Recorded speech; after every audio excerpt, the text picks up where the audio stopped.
I can't think of any more human activity than conducting science experiments. That's what we do as human beings. And we do that more thoroughly and better than any other species on Earth that we have yet encountered. We explore our environment more than we are compelled to utter poetry when we're toddlers. We start doing that later. Before that happens, every child is a scientist. Think about it. What do kids do? Young kids, kids that can barely walk, what are they doing? They're exploring their environment through experimentation. I don't care about your economic background. I don't care what town you're born in, what city, what country. If you're a child, you are curious about your environment. You're overturning rocks. You're plucking leaves off of trees and petals off of flowers and looking inside. And you're doing things that create disorder in the lives of the adults around you. And so then what do adults do? They say, don't pluck the petals off the flowers. I just spent money on that. Don't play with the egg. It might break. Don't. Everything is a don't. I'm often asked by parents, what advice can I give them to help get kids interested in science?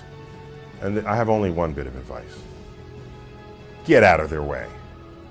Kids are born curious, period. We spend the first year teaching them to walk and talk, and the rest of their lives tell them to shut up and sit down. So you get out of their way. You know what you do? And you put things in their midst that help them explore. Help them explore. Once you get a pair of binoculars, just leave it there one day. Watch them pick it up and watch them look around. They'll do all kinds of things with it.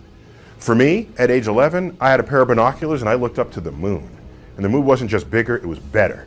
There were mountains and valleys and craters and shadows, and it came alive. I was transformed by picking up a pair of binoculars and looking up. And so when I think of science, I think of a truly human activity. Something fundamental to our DNA. Something that drives curiosity. They go together. The act of being curious and the act of wanting to do the experiment. When you conduct science, it is the natural world that is the ultimate decider on what is true and what is not. You have to create what it is that you do best, that layers onto the formal training that may be behind it. I think the greatest of people that have ever been in society, they were never versions of someone else. They were themselves. It's the great tragedy. People employed in ways that don't fully tap everything they do best in life. And so I think the greatest of people in society carved niches that represented the unique expression of their combinations of talents.